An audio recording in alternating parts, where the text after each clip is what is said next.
What if one decision could give you a lifetime of higher inflation-adjusted income in retirement? Welcome to another episode of the Simply Retirement Podcast, where we want to empower and educate women to live your retirement on your terms. I'm your host, Eric Blake, founder of Blake Wealth Management, and I would not be the man I am today without the women in my life. Today's episode is going to be just a little bit different. I recently joined Karen Covy, divorce coach, attorney, mediator, on her show, the Off the Fence podcast, to talk about some of the most common and costly Social Security mistakes that people make and how to make better claiming decisions that could dramatically improve your retirement income, especially if you found yourself on the middle of or on the other side of divorce. We covered everything from ex-spousal and survivor benefits to what happens if you keep working while receiving benefits and how smart timing and tax strategies can make a major difference. And stay tuned until the end for a little teaser, because on our next episode, Karen will actually be joining me right here on the Simply Retirement Podcast to talk about one of her specialties, helping women navigate divorce with clarity and confidence. Let's dive in. Hello and welcome to Off the Fence, a podcast where we deconstruct difficult decision-making to try to figure out what keeps us stuck and, more importantly, how do we get unstuck? I'm your host, Karen Covy, a former divorce lawyer, mediator, and arbitrator turned coach, author, and entrepreneur. With me today, I have the pleasure of speaking with Eric Blake. Eric is a certified financial planner, professional, and the founder of Blake Wealth Management, specializing in helping women over 55 navigate retirement with clarity and confidence. With more than 25 years of experience, Eric provides strategies to optimize investments, optimize Social Security, create reliable income, and minimize taxes. Inspired by his mother and grandmother's financial journeys, Eric has a personal passion for empowering women to take control of their financial future. He's also the host of the Simply Retirement Podcast. Eric, welcome to the show. Thank you so much. I'm so excited to be here, and it's an honor to join you. Oh my goodness, you're not the only one who's excited. I have been, and like as we were talking about before the show started, I don't even know how we're going to cover everything that needs to be covered in this one episode, but we're going to do our best here. And if need be, I'll bring you back again. But you're here, and I really want to talk to you about Social Security, because for so many people, Social Security is just like this black cloud of, I know I'm entitled to something, but I have no idea how it works. So let's talk about Social Security retirement benefits. And I think one of the first things that people have questions about is when they should start claiming their benefits, right? Because the retirement age seems to keep changing over time. It used to be 65 period full stop, and now it's all different kinds of things. And when you start claiming Social Security benefits determines how much money you get. So can you explain how all of that works?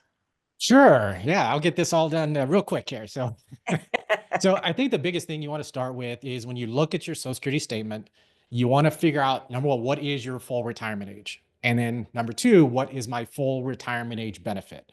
So the full retirement age, as you said, it has changed. So back in 1983, that's when we have the current rules that we have in place, where it was increased to age 67. But as many people probably have figured out, it took about 40 years for that to actually happen. So that's where the little bit of the confusion comes in, where it was 66 and then 66 in 2 months and 66 in 4 months and so on and so forth, based on the year that you were born. But basically right now it's made relatively simple and just say, okay, if I was born in 1960 or later, my full retirement age is 67. Right. Okay. And so when we're talking about people in kind of that retirement planning phase, that's going to apply to most people. Now, once you know, okay, what's my full retirement age? What's my full retirement age benefit? That is going to be the age at which you can start receiving the full benefit with no reduction.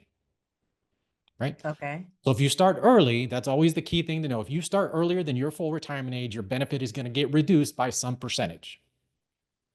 Right. Okay. So there's all kinds of different rules of thumb. I think, again, as complex as Social Security can be, it really needs to be an individualized decision based on your cash flow needs, based on your other resources. That should guide your decision as to when I'm going to start, because again, life sometimes just happens. And so we got to make decisions on the fly sometimes. So you go into it and say, okay, here's when I think I should start.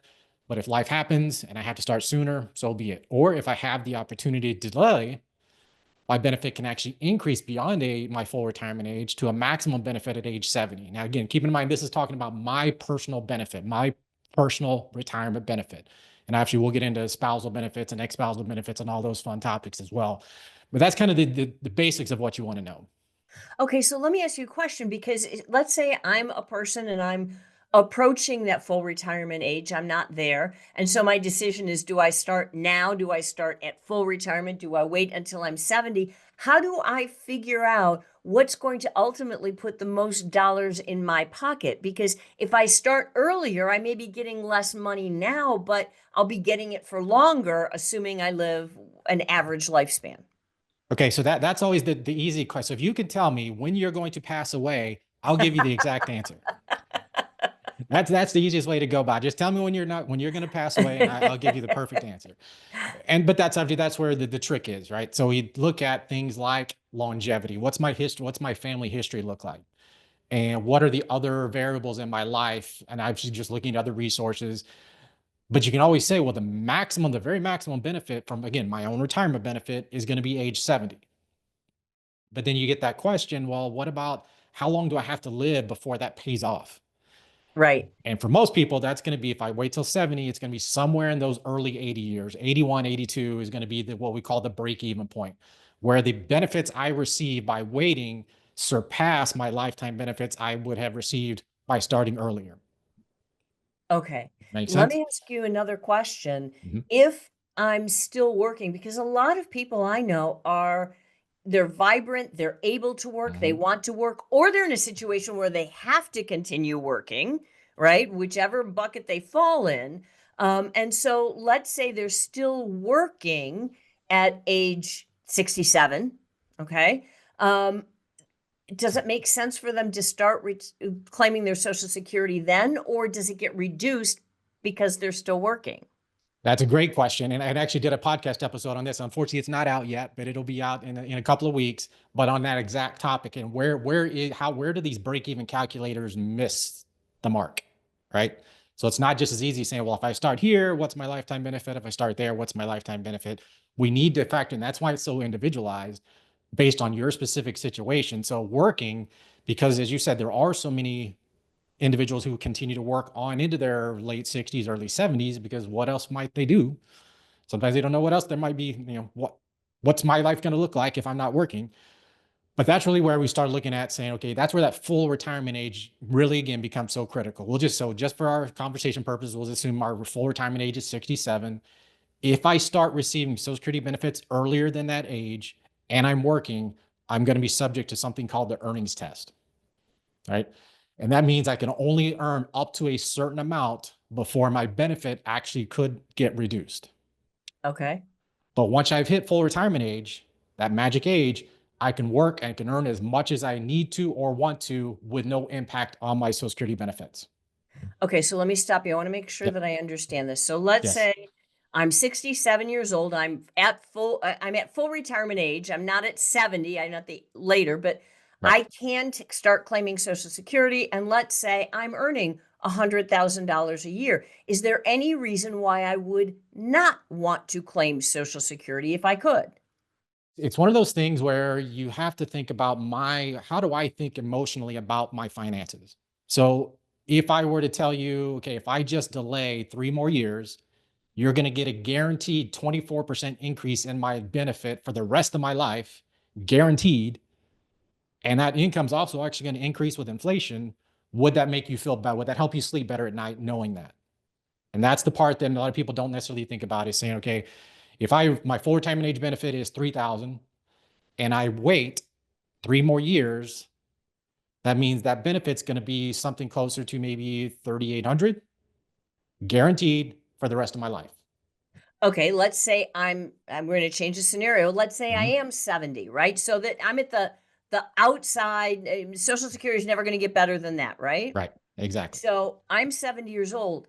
Is there any reason for me not to claim Social Security if I'm still working? Let's say I'm making $100,000, $200,000 a year. Will my Social Security get reduced? Will I get dinged for that? Does it make sense? Very, very few situations where you wouldn't apply at 70 because again, there's no benefit to you of waiting at that point.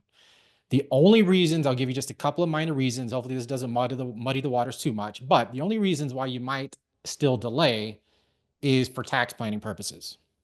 So just a quick example to say, okay, I turned 70 in July, but I've got a full year of salary coming for that year. Well, if I'm going to be in a higher tax bracket, that might mean I can actually use a strategy, a very little known strategy of saying I can wait and receive retroactive benefits of up to 6 months. So I might say, I'm going to wait till January, file for my benefit retroactively to my 70th birthday so that my benefits don't actually kick in until January, because now I've retired, I'm in a lower tax bracket, I'm in a better circumstance from that standpoint. That's the That only makes very few reasons why that would make sense. But for the most part, if you once you hit 70, for the majority of people, you apply and you move forward from there. That makes so much sense because for those listening, and tell me if I'm right, you pay income tax on the year you receive the income. So even if it's for retroactive benefits, let's say for benefits in 2025, if you don't get the money in your hand till 2026, it's 2026 Right. income, right? Exactly. So like if I'm making 150,000 a year in 2025, I might not want to start that. Might not want to add extra income to that because it might push me into a higher tax bracket. This year, we also have the One Big Beautiful Bill Act, which has an additional age 65 plus deduction of 6,000. What if that extra Social Security income pushes me above that threshold? Now I lost $6,000 in deduction, and this new deduction that we have available for age 65 plus. So that's really where, again, all these, you always talk about, I talk about this retirement income puzzle. You got all these different pieces. You got IRA accounts and 401ks and Social Security and taxes. You got all these different things. How do you start putting those pieces together in a way that makes sense for you? And that's really the key to this, is really making sure you look at your situation, figure out what the optimal strategies are for you, or consult with a financial advisor that has experience in this phase of life, because not all advisors do. So you got to be sure, if you're going to ask for advice, you're going to ask for guidance, make sure you're asking these types of questions. Okay, what's your familiarity with Social Security rules, specifically for divorce circumstances or widow circumstances? How much experience do you have? Do you have a client I might be able to talk to about, their experiences working with you? Those types of things. I really love that. And when you're talking about the context of divorce, what further complicates things, as you know, is that often one spouse was the stay-at-home spouse. Yes. And so they don't have the same level of retirement benefit from Social Security due to them, but they may be eligible for a spousal to claim under their spouse and get the spousal Yes. benefit. Can you explain what's the spousal benefit in Social Security and how does that work? So I think that one of the key things is you always got to distinguish between, when you hear the word spousal, you got to distinguish between a spousal benefit, which is based on the higher earner's record, and a survivor benefit. So many people get those confused. Okay. Okay. So let's talk about specifically about spousal benefits and ex-spousal benefits. So while we'll assume the spouse or the ex-spouse is still alive to make it easy. Okay. So if I don't have enough earnings on my own record to receive my own retirement benefit, I might be consider, as you said, applying for a spousal or ex-spousal benefit. That's going to be a maximum of 50% of my ex-spouse or spouse's full retirement age benefit. Again, you hear me say that full retirement age. That's a key number. It's up to 50% of the spouse's or ex-spouse's full retirement age benefit, right? And Okay. if you remember, I talked about earlier, again, we'll just keep with our 67 theme of being full retirement age being 67. I talked about earlier, anytime I apply for any benefit before my full retirement age, my benefit is going to get reduced, whether it's my own or that spousal benefit. Okay. So 50%, a lot of people are familiar with that 50%, Right. but they think it's no matter what. It's not. It's 50% once I've reached full retirement age. Once you, as the lower earning spouse, reaches full retirement age, that's the 50% mark. If I start at 62, it's going to be closer to about 33%, depending, again, your year of birth. So that's a Okay. significant decline. Again, using a Yeah. easy $3,000 a month benefit is my ex-spouse or spouse's full retirement age benefit. Half of that is 1,500. 32% of that's about $1,000, right? Yikes. All right. So that's spousal benefit. What's the survivor benefit?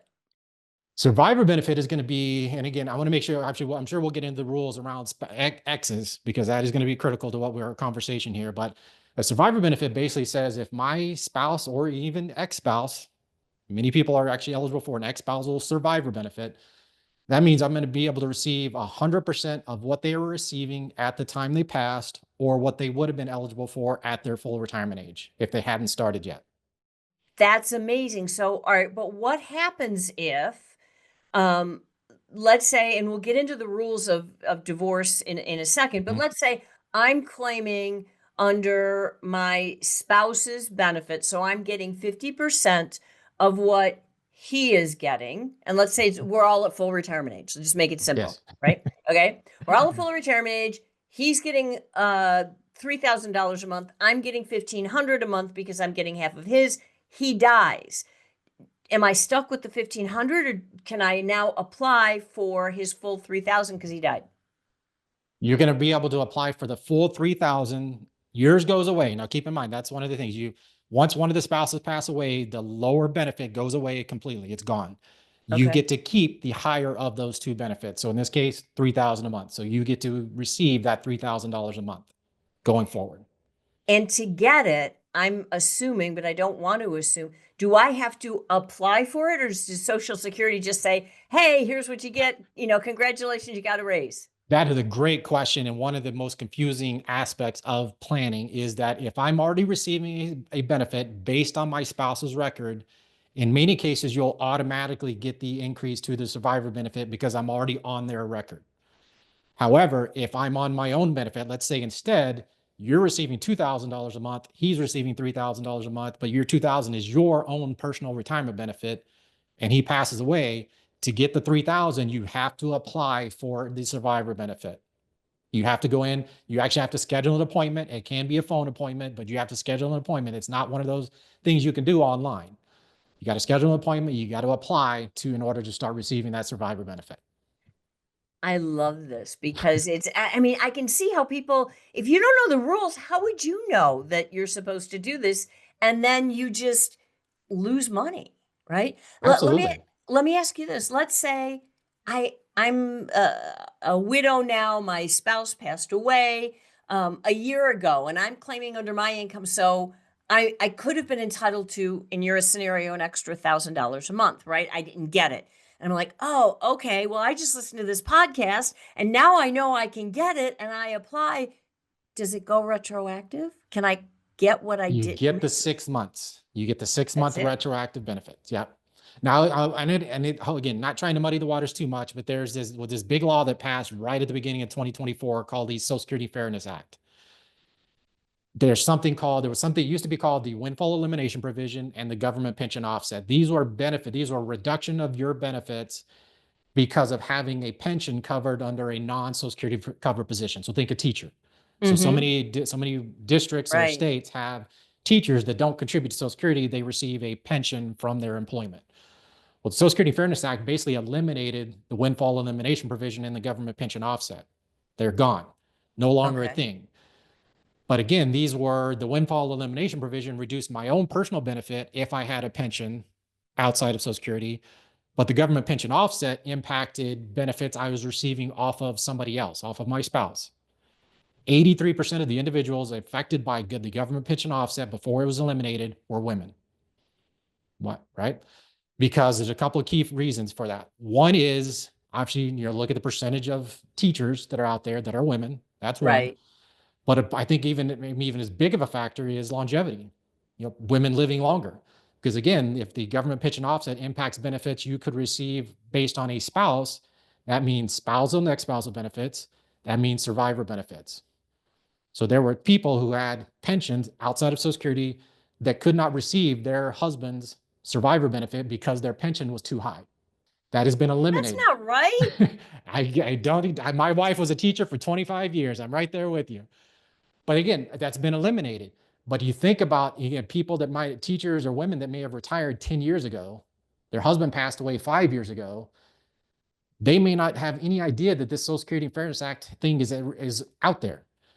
So in those cases, you actually could go retroactive back to January 1, but you got to know that you're eligible so that you can go back and apply for benefits. Even in many cases, I've heard stories of the Social Security Administration saying, hey, don't even apply because you're not going to get anything. Well, if you What? never, yeah, right. If you never applied, you're not in the system. You got to go back and apply. You got to go back and get that money. If you applied, but then it was eliminated because you made too much money, but you did apply, they're supposed to know you're there. They're supposed to say, okay, we're going to go back and look at all these different people who applied but didn't get benefits. And now you should be getting those benefits. Okay, but this is the government we're talking about, right? And my faith in them just looking and going, "Oh, hey, we should be giving you money," is not good. I mean, does it make sense if you're in that circumstance? Can it hurt if you just go apply anyway and say, "Hey, now I'm entitled to something"? But you got to know about it first. And that's why we do these podcasts and getting this information out there is so critical because so many people, I'm sure, still don't know that this is a thing. But you got to know about it first. So you got to get educated in some way. You got to hear it on a podcast. You got to read it on a news article. You got to find out. And then, yes, absolutely go back to Social Security Administration and say, hey, is this something I could receive benefits for? Because in many cases, this is a true life changer for so many women that all of a sudden now they're eligible for a survivor benefit from a husband that passed away 20 years ago. But Yeah. because they had this pension, they weren't getting anything. Now they can get that money and get lump sums and get all, yeah. So it was the retroactive benefit back to January 1, 2024.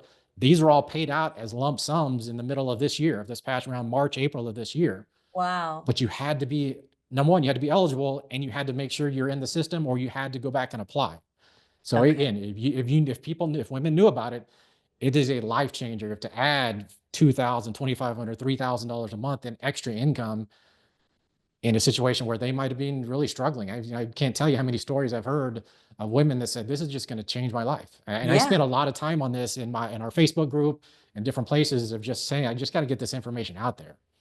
Wow. All right, let's shift a little bit and talk about the rules surrounding divorce, because I think that's another thing that people don't understand, and they don't know what the rules are. They think, okay, if I'm divorcing my spouse, um, am I entitled to a survivor benefit or to his um, to any kind of a benefit to claim through Right. him, a spousal benefit? Yep. So I'm going to give you two key numbers. If you just take nothing else from this conversation, full retirement age, find out what your full retirement age is. And number two, if you have been divorced, may get divorced, will get divorced, whatever the case is, remember 10 years. 10 years is the magic number.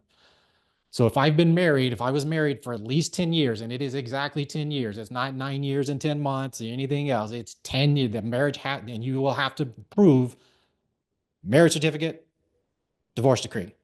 Has to be 10 years exactly or more, right? If that's the case, you are eligible, you're potentially eligible for ex-spousal benefits and or ex-spouse survivor benefits, right? That's the key numbers, that 10 years. Then we start getting into age and there's some other variables there that I'm happy to talk through, but that 10-year mark is going to be the key one. Okay, let's say that I've been married for more than 10 years, am now divorced. I now reach my full retirement age, but I'm remarried. Can I claim under my first spouse? If you're remarried, you are no longer eligible for ex-spousal benefits off of a previous spouse. Okay. And again, Okay. that's the max 50% benefit. So again, this is critical to distinguish between ex-spousal benefits and survivor benefits, right?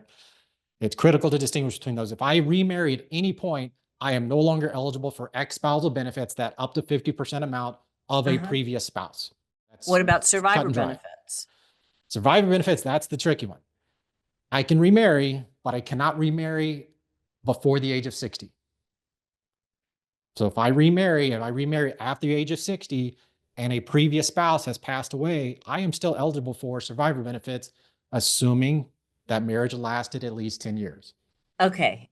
I don't know. I'm thinking of this like a law school final exam, right? All changing all the variables.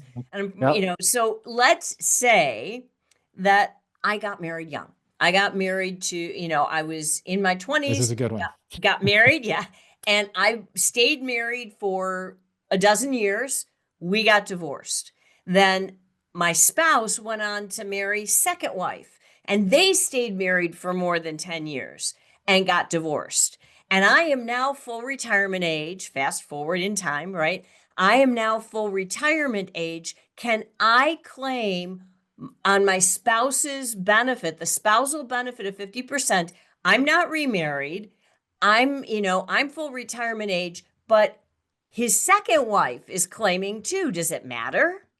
Does not matter. As long as that 10-year mark has been reached, it could be 3, 4, these days we might have 3, 4, 5 marriages floating around out there somewhere, right? As long as it lasted 10 years, I have not remarried at any point.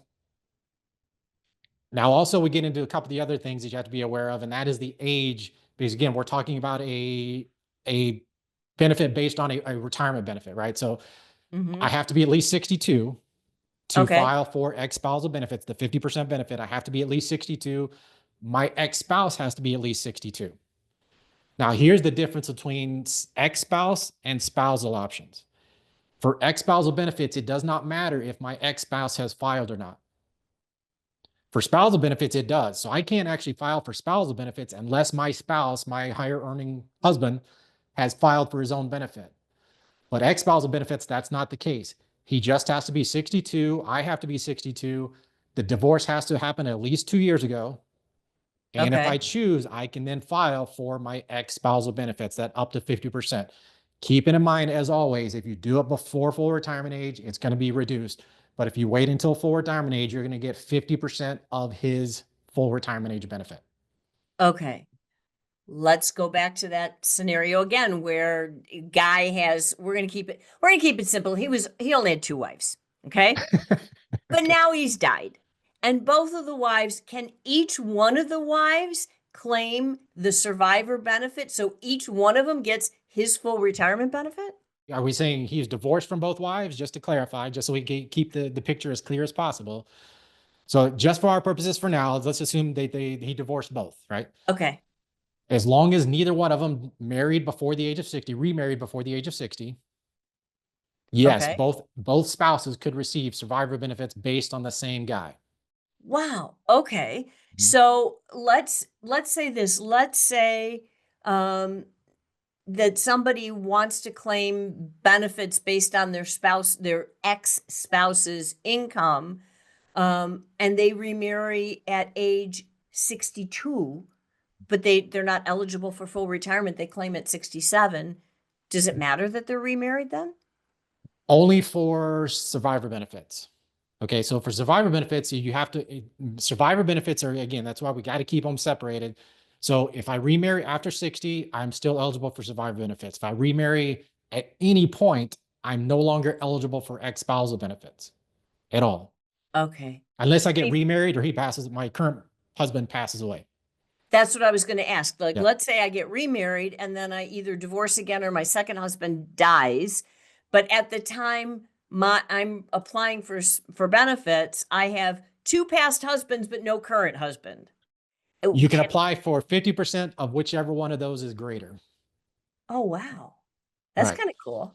So yeah, so just I would always keep like for ex-spousal benefits, you have to be unmarried at the time to apply. That's kind of cut and dry. You cannot be married and apply for spousal benefits based on an ex-spouse's record that he's Okay. still alive.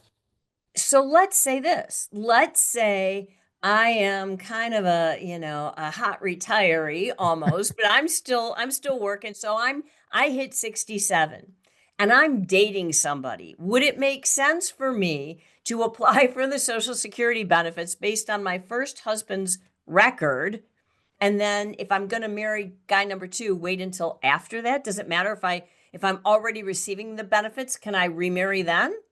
So again, are we talking ex-spousal benefits or are we talking survivor benefits? Ex-spousal benefits. As soon as you remarry, those benefits off an ex-spouse stop. Ah, that's interesting to know Yeah. too. Now, it doesn't mean you couldn't then apply for spousal benefits once you've been married for a year. Now I could apply for spousal benefits based on my new spouse.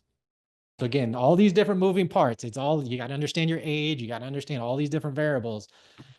And that's why, again, I will tell you that when you're talking to a financial advisor, you got to make sure they are familiar with this phase of life because it's just different than, again, we're talking about all these decisions about a 65, 67-year-old. These are not the same decisions the 37-year-old is making. So Oh yeah. if you're telling me a financial advisor can be a specialist in the 37-year-old and then also be a specialist in this stuff, I don't believe you. Yeah, there is a lot here. And what I'm gathering from you, like the 2024 changes, like it's evolving. It's changing. And it's something that I would think a financial advisor has got to be keeping up with, or they're not going Yeah. to be accurate. Yeah, I would add, I mean, again, that's one of the things I encourage our prospective clients. Again, we work primarily with women. Ask me these questions. How do you keep up with the changing tax laws? What do you do to make sure you're staying on top of these, that you're understanding Social Security and taxes and distribution rules and Secure Act and Social Security Fairness Act and OBBBA? And what are you doing to keep up with all this? Ask that question. If you're considering hiring a financial advisor, please feel empowered to ask those questions, because that's the only way you're going to get the right person for your situation, is if you ask those questions. Yeah, because a lot of people, when they start asking the questions in the context of divorce, is when they finally got a settlement proposal and they're trying to evaluate, am I better with proposal A or B or C, right? Right. Which one is going to put the most dollars in my pocket? And what I'm hearing you say is that if you're later in life, which I mean, gray divorce is the biggest thing ever in Right. our history right now. And so if you're at age 50 or above and you're trying to figure out what your future looks like in terms of dollars in your pocket and social security and retirement and all those things, you need to talk with somebody who actually knows the rules of social security, or you're not going to make the right decision. Right. And that's a key because, as you know, CDFA, certified divorce financial analysts, are hugely important in their role. But depending on whether they're supposed to be that objective third party where we're trying to break all the assets down and figure out, what's a fair split, that may not necessarily tell you, well, what is my income scenario going to be looking like once this is all said and done? Now, Social Security being as bad a rap as Social Security gets, everybody talks about, well, it's going to run dry, so what difference does it make? I'll start earlier, I'll start later, I'll start whenever, and they'll use those different reasons as reason to bash Social Security. Whatever you think about Social Security, for most people, it is the single source of lifetime guaranteed income that increases every single year based on inflation, right? So the Okay. decisions you make around that income are critical. And again, no matter what you're thinking of is about Social Security, how bad it is, how good it is, whatever it might be, there's something about this source of guaranteed income for the most people. And there's obviously people who have enough money that it just doesn't really matter. But that's not most people. Most people, the decisions they're making around Social Security are a huge component of their retirement income strategy. Now, actually, as you also know, you can't negotiate Social Security, but Right. as you're trying to make these critical decisions about splitting assets and what assets I'm going to get over here, and am I getting IRA assets versus taxable assets, and all these different things that are going to come into play, knowing what your income situation is going to look like really becomes critical when we say, okay, well, if I'm only going to get 50% of his benefit once I'm eligible, does that lean us towards having to figure out where else am I going to get my income? Does that mean I need spousal support on top of whatever the asset split is, or am I going to get enough assets to provide a reasonable lifestyle? So all those types of things come into play. And again, so whatever you're thinking about, whatever your negative or positive thoughts about Social Security are, it really still has to be part of the equation. 100%. And you mentioned something, and I know what you're talking about, but I'm not sure that everyone out there listening does. So for those of the people who are listening, you said Social Security is not negotiable. What do you mean by that? So mean that the Social Security, you can't say, well, I want you to give me more. I want you to give me 75% of your benefit instead of 50%. You can't do that. The rules of Social Security are what the rules of Social Security are. You just got to make decisions, an educated decision on the other stuff, the assets, any other income, pension income, whatever else is out there that's going to be part of this divorce settlement. How does Social Security fit in with that? How do the rules of Social Security going to fit into that to help me make a better decision, hopefully, on that other stuff, knowing what my options are going to be with Social Security? And I've seen the cases where the spouses are so angry with each other. I mean, the higher earner's just like, no, I don't want you getting half of my benefit. And it's not their choice, right? It is It's not. going to It is happen no absolutely. They matter don't even what. have to know, honestly. I mean, there's yeah. As long as you can show documentation, they would never know. Like your example of you might have three, four wives. They may know. You don't have to tell them that you're filing based on their record because you're Yeah. just eligible for. You just go to the Social Security Administration, you file, do what you got to do. Do they get notified? Does the higher earner or the Mhm. ex-spouse get notified? No? Nope.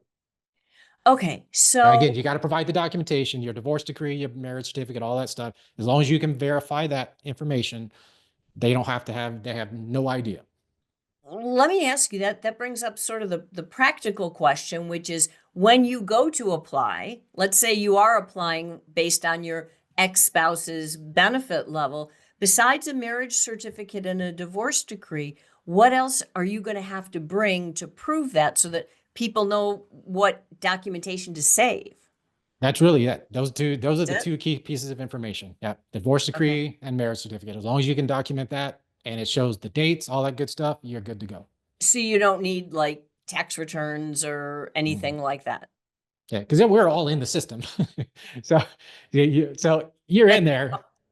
And so yeah, it's the divorce decree and the marriage certificate are the key documents that you want to make sure you've got access to. this is so fascinating, and there's so much more, and we're already running up to time. I'm probably going to have you back again, but I know that you have like incredible resources for people who are facing these problems and trying to figure this out.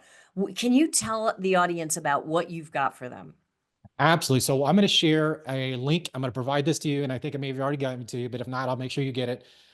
This is our complete guide to women's Social Security success. And this is our most popular, our 6 most popular guides and checklist on Social Security. Helps you determine what my eligibility is for spousal benefit and ex-spousal benefits and survivor benefits and circumstances that you might not be aware of around what other factors could reduce my benefits. And if you go to women's social security guide.com, all one word, Mhm. women's social security guide.com, you can go there, you can download this free resource. Again, it's got checklists, got everything you'll want to look at to help determine what you're eligible for and how to make some of these critical decisions. And it's even our quick reference guide is the very first document on there, full retirement age numbers, reduction percentages of benefits that you want to be aware of, that we talked about the 50% versus the 32.5%. All that is in there. So you can have quick reference to see that, plus the different guides that'll walk you through your potential eligibility options. Wow, this is so much. But what if somebody, even with your guide, they're like, I don't know, I need help. Where can they find you? Because we'll link to all the guides and everything in the show notes. Where can they find you? So I'll give you, first of all, our website, blakewealthmanagement.com. That's where we do that's our advisory practice. And again, our primary focus is on women. You'll see right at the top of the page, retirement planning for women over 55. That's our primary focus. And just so we've addressed it, you'll scroll a little bit farther that says, yes, we do work with couples, but it is critical that both spouses are part of the planning process. We will not just say the husband comes in and the wife chooses to come in from time to time. Both spouses must be involved. So that would be option one. Option two is our podcast, the simplyretirementpodcast.com. I cover all these different topics. You can go in if you want to hear me talking about the Social Security Fairness Act or the top 5 things all women need to know about Social Security, the top 5 questions on Social Security survivor benefits. All that is there. That's our website. And for the podcast, we've done 80 something episodes, and probably a fourth of those are on Social Security because it's such a critical topic. And I think it's one of those things, again, to make the best decisions possible in divorce circumstances or widowed circumstances. Understanding Social Security is such a critical component. Right. I mean, it's critical and it's complicated. So Way those more two aren't complicated than it needs to be. yeah, those two are not a good mix. So, for those of you who are listening, I highly encourage you to check out Eric's website, get all the downloadables. If you're, I mean, at what point do people need to start thinking about this? Age 50? I think you want to start thinking about it as early as possible, but I encourage you, when you're starting to plan, full retirement age. We talked about that a lot in this episode. Know what your Hmm. full retirement age benefit and just use that as your starting point. Again, then Okay. as life happens, you can adjust. If I say, hey, for whatever reason, I got to start at 62, or I think I'd rather wait till 70. Start as reasonably early as possible. Know your full retirement age benefit estimate, and then kind of base things off of that. Wow. Eric, thank you so much for this. I mean, my head is a little bit exploding at the I'm moment, sure. I'm sure. Yeah, but in a good way. So I really appreciate it. Thank you so much for sharing all your wisdom with us, with the listeners. it was an honor. And for those of you who are out there watching or listening, if you enjoyed today's episode, if you want to hear more episodes just like it, and especially if you want us to bring Eric back, do me a big favor. Give this episode a thumbs up. Like the podcast, subscribe to the podcast, subscribe to the YouTube channel, and I look forward to talking with you all again next time. I hope you enjoyed that conversation with Karen Covy on the Off the Fence podcast. I always appreciate the opportunity to talk about Social Security and how it fits into the broader retirement income plan and why these decisions are too important to make in isolation.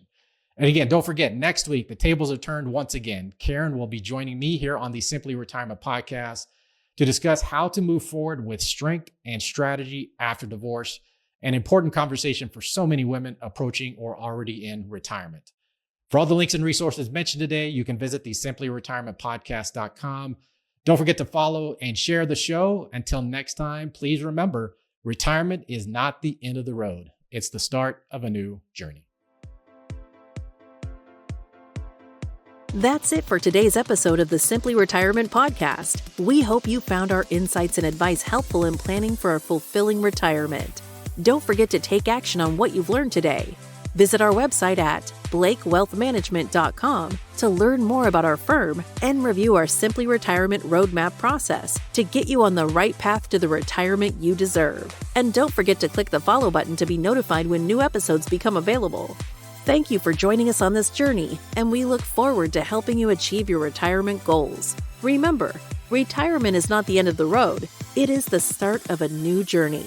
So embrace it and make the most of it. Until next time, take care. Content here is for illustrative purposes and general information only. It is not legal, tax, or individualized financial advice, nor is it a recommendation to buy, sell, or hold any specific security, or engage in any specific trading strategy. Results will vary. Past performance is no indication of future results or success. Market conditions change continuously. This commentary reflects the personal opinions, viewpoints, and analyses of Blake Wealth Management. It does not necessarily represent those of RFG Advisory, their clients, or their employees. This commentary should not be regarded as a description of advisory services provided by Blake Wealth Management or RFG Advisory, or performance returns of any client. The views reflected in the commentary are subject to change at any time without notice. Advisory services offered by investment advisory representatives of RFG Advisory, a registered investment advisor, Blake Wealth Management, and RFG Advisory are unaffiliated entities. Advisory services are only offered to clients or prospective clients where RFG Advisory and its representatives are properly licensed or exempt from licensure. No advisory services may be rendered by RFG Advisory unless a client agreement is in place.